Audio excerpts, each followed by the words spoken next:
Hi friends, எல்லோருக்கும் வணக்கம். எல்லோரும் எப்படி இருக்கீங்க? நல்லா இருக்கீங்களா? இன்றைக்கி அந்த கதையோட அடுத்த பகுதி தான் பார்க்க போகிறோம். அதுக்கு முன்னாடி நீங்கள் செய்ய வேண்டிய விஷயம் என்ன அப்படின்னு கேட்டிங்கன்னா, மறக்காமல் நம்ம சேனலை சப்ஸ்கிரைப் பண்ணிக்கோங்க.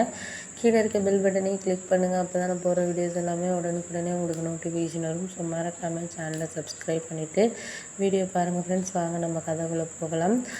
நான் அடுத்த நாள் வந்து சரி ஓகே, இதுக்காக தான் நம்ம இத்தனை வருஷமாக வந்து வெயிட் பண்ணிகிட்டு இருந்தோம், அந்த வேலைக்காக தான் வெயிட் பண்ணிகிட்டு இருந்தோம். இப்போ அதுக்காக வந்து நம்மளுக்கு அப்பாயின்மெண்ட் வந்தும் நம்மளால் எதுவும் செய்ய முடியாமல் இருக்கே அப்படின்னு சொல்லிட்டு எனக்கு ஓரளவு மனசு கஷ்டமாக தான் இருந்துச்சு. அதனால் வந்து சரி ஓகே, நம்ம பார்த்துக்கலாம், முடிஞ்ச வரைக்கும் ஏதாச்சும் ஒன்று பண்ணி தான் ஆகணும் அப்படிங்கிற ஒரு இதிலே தான் நான் இருந்தேன்.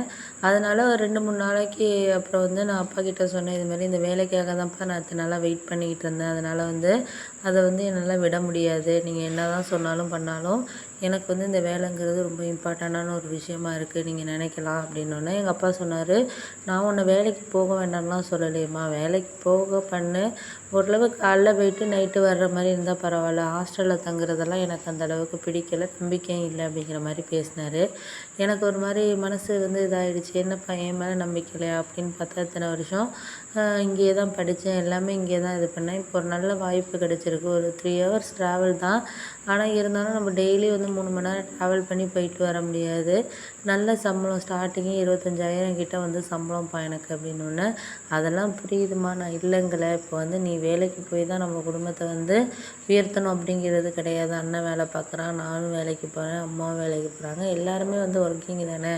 அப்படி இருக்கிறப்ப நீ ஒர்க் பண்ணி வேணால் மேரேஜ் பண்ணிக்கிட்டு நீ ஒர்க் பண்ணுன்னு தானே உன்னை நான் சொல்கிறேன் அப்படின்னோடனே, இல்லைப்பா நீங்களே வந்து இவ்வளோ இது கண்டிஷன் போடுறப்போ நம்ம கல்யாணம் பண்ணிக்கிட்டு போகிற வீடு எப்படி இருப்பாங்க, என்ன மாதிரி ஒரு இதில் இருப்பாங்க அப்படின்ட்டு நம்மளால் சொல்ல முடியுமா சொல்லுங்கள்? அதெல்லாம் நம்ம எதுவுமே வந்து சொல்ல முடியாது. அப்படி இருக்கிறப்ப வந்து நம்மளால் வந்து எந்த ஒரு இதையும் நம்ம வந்து இது பண்ண முடியாது, செய்ய முடியாது. அதனால் முடிஞ்ச வரைக்கும் நமக்கு வந்து என்ன ஒரு வாய்ப்பு கிடச்சிருக்கோ, ஒரு 2 இயர்ஸ் நான் இங்கேருந்து வீட்டிலேருந்து ஒர்க் பண்ணிவிட்டு எனக்குன்னு கொஞ்சம் எக்ஸ்பீரியன்ஸை நான் கெயின் பண்ணிட்டு போனேன்னா தான் போகிற இடத்துல என்னால் சமாளிக்க முடியும். ஒரு ஃபேமிலிக்குள்ளே போயிட்டு என்னால் வந்து எல்லா விஷயத்தையும் வந்து ஒரு சமாளிக்கிறதுக்கான இதுங்கிறது எனக்கு அப்போ தான்ப்பா முடியும் அப்படின்னோடனே, அதெல்லாம் எனக்கு புரியுது, நான் இல்லைங்கள, இருந்தாலும் வந்து நீ சமாளிக்கிறது இதெல்லாம் நீ சொல்கிறம்மா, நான் இல்லைங்கள, இருந்தாலும் ஒரு சில விஷயங்கள் வந்து நம்மளுக்கு சாதகமாக இருக்கணும், பண்ணணும், செய்யணும்னா அதை வந்து நீ வந்து உனக்குன்னு என் வீட்டிலேருந்து ஏதாச்சும் வேறு வேலை பார்க்க முடியாதா, பண்ண முடியாதா அப்படின்னு சொல்லிட்டு அவருக்கு தெரிஞ்ச விஷயத்தை தான் அவர் வந்து சொல்லிகிட்டு இருந்தார்.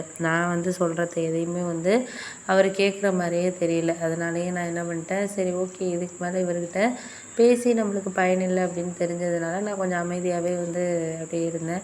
அதுக்கப்புறம் சித்தி ஊர்லேருந்து வந்திருந்தாங்க, 2 நாளைக்கு அப்புறம் சித்தி ஊர்லேருந்து வந்திருந்தாங்க. அவங்க சொன்னாங்க, இதுமாதிரி வந்து ஏன் ஜானு வேலைக்கு போகாமல் இருக்கிற, நீ தான் வந்து அடுத்த வாரமே ஜாயின் பண்ணணுன்னு நாளாகிட்டே ஏன் போகலையா அப்படின்னோடனே, இல்லை சித்தி, இது மாதிரி வந்து அப்பா வந்து இது மாதிரிலாம் போய் சொல்கிறாரு அப்படின்னு சொல்லிட்டு நடந்த விஷயத்த எல்லாத்தையுமே வந்து அவங்கக்கிட்ட நான் சொன்னேன். சொன்னதுக்கப்புறம் அவர் சொன்ன விஷயம் என்ன அப்படின்னா, இது மாதிரி வந்து இப்போ எல்லாம் வந்து இதெல்லாமா வந்து உங்கள் அப்பா இது பண்ணிக்கிட்டு இருக்காருமா அப்படின்னு சொல்லிட்டு கொஞ்சம் பேச ஆரம்பிச்சிட்டாங்க. நான் வரட்டும், நான் பேசிக்கிறேன் அப்படின்னு சொல்லிட்டு அவங்க வந்து கொஞ்சம் அட்வைஸ் எல்லாம் பண்ண ஆரம்பித்தாங்க.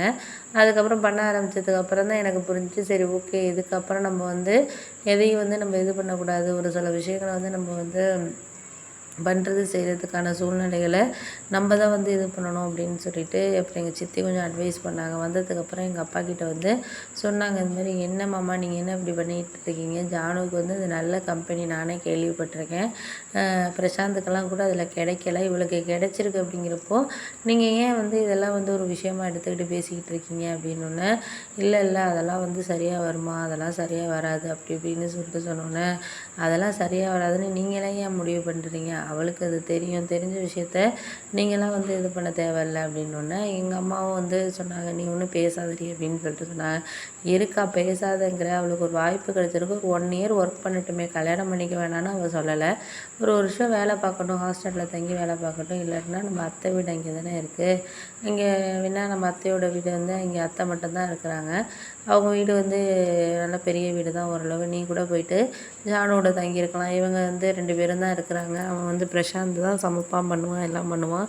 கொஞ்ச நாளைக்கு நீ போயிட்டு அத்தையோட இருந்துட்டு அப்படியே வந்து இவனும் ஜானும் வேலை பார்க்குற மாதிரி இருக்கும்.